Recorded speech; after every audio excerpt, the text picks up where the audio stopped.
Hey, how's it going, guys? Livid here. I got a couple of trailers to check out today with you guys, and especially one that's a release date trailer for the game Last Oasis. I've been following this game for about the past year or so. They dropped some gameplay way back then, and they've been kind of doing a couple of dev blog updates over the course of this past year. They've pushed back the date on the release in the game several times over this span. Um, and I'm kind of glad that they do that instead of just releasing a game into early access and just kind of dealing with the frustrations and completely killing their hype.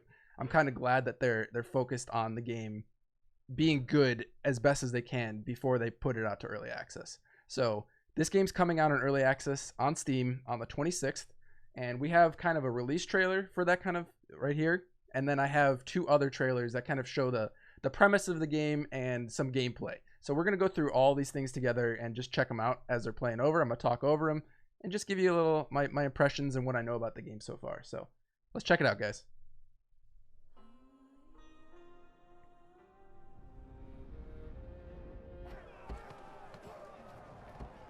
So the game's heavily focused on like melee combat and large scale groups.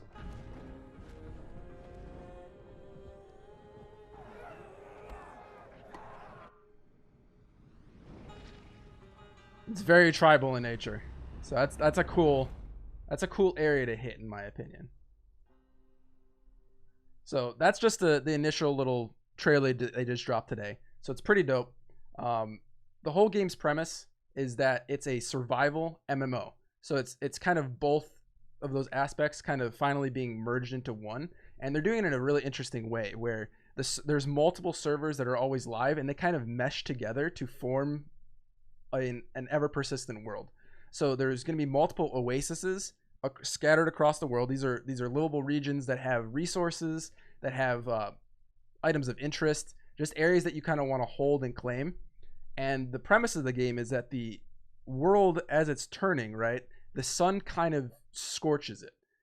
It fully destroys whatever the sun is beating down on, right? So in that intense kind of area. So you're going to hit really heavy deserted regions, and as it's moving, you're going to see where things are alive, they're kind of, they'll turn into those deserted regions. And the area beyond that where the sun's not touching is kind of frozen, and as that starts to thaw, it kind of breathes new life into the world, and these oases continue to pop up. So there's that cycle as the game kind of moves this way. More land is expanded as more land is destroyed behind it. So it kind of forces you as a player and as a group to constantly be on the move. It makes it so like there are incentives to setting up bases in certain areas to really claim regions and extract those resources to keep your groups alive and your the war machine kind of running, right? So you're always going to want to be like setting up certain claims, but always have that in the back of your mind that you need to keep moving, which is kind of a cool concept. And it's an easy way for them to kind of purge servers and keep progress from really building up too much. You can only take as much as your group can carry through its walkers, right? So there's always kind of a hard limit to where you're at until you build bases, and you build like kind of big fortresses and stuff, and then you leave those behind and you kind of ruins and stuff.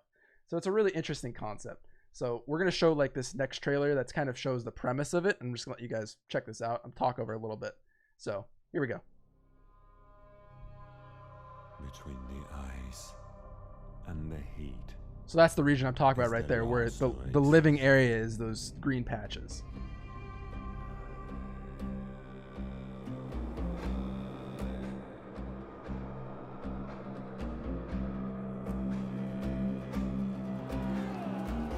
You see people setting up like fighting arenas and stuff like that. Large scale warfare.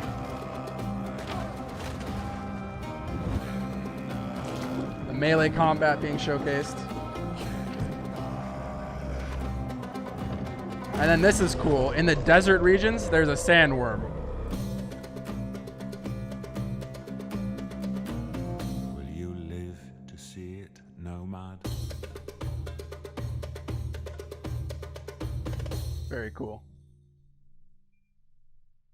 So that's going to be, you wish listed. It's going to come out on the 26th. So we're going to just stop there for a second. So the really cool aspect about this is that there is also a sandworm, or multiple sandworms that kind of live in the deserted regions, and those are like the high value kills. Like yes, you can farm areas in the world that like trees and plants and stuff for those kind of resources, but to get like really good end game upgrades and materials, apparently it's within the sandworm. So you want to kill it and you want to harvest it. And those are going to be big battles trying to, one, take down, and two, then defend from other players that know you're going after those sandworms.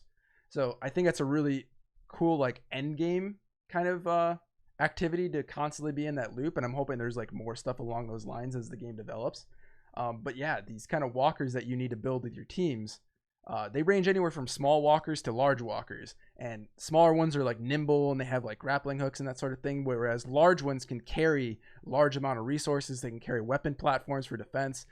You could fit multiple people on board. It's so there's big incentives, but they're slower, right? They don't move as quick as those little nimbler ones, or they can't move through like dense wooded regions that the little nimble ones can. So it's a cool kind of concept with that. So we're gonna check out like the gameplay trailer that dropped about a year ago. So no, they have had a year of development since this point. But still, I think it's very impressive seeing these kind of these walkers are really cool contraptions.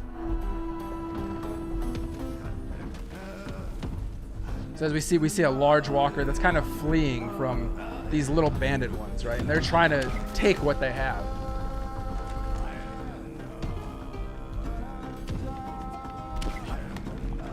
You see we have them grappled and everything, and they're trying to like tug it and keep the thing from moving. Now the warband shows up, they grapple on, and we start the combat on board.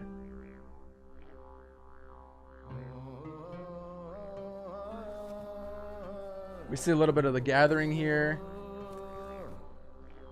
Wood harvesting seems pretty realistic, pretty good. And then you see the building mechanic here. So every survival game has some sort of base building mechanic. And like I said, these are all temporary structures. So you can build defenses to keep, raiders out of your base while you're setting up these kind of outposts. But don't forget, you have to leave all these behind.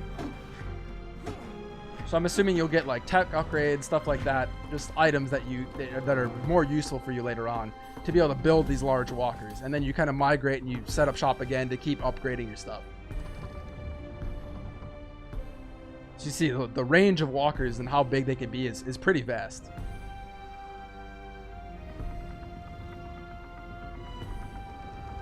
You see some of the different environments right there. We see a mountainous region, forested region.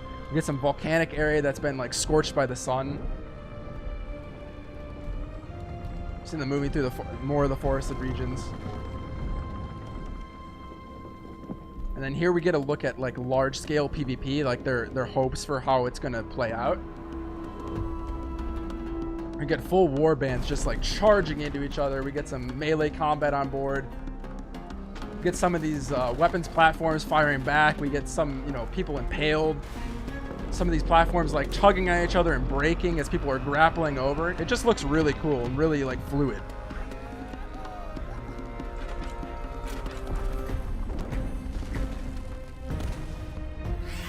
And then we get like some of the PvE element, because supposedly there's PvE element stuff going on there.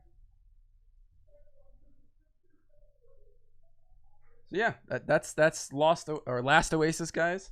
I'm definitely gonna be checking out on the 26th when it drops.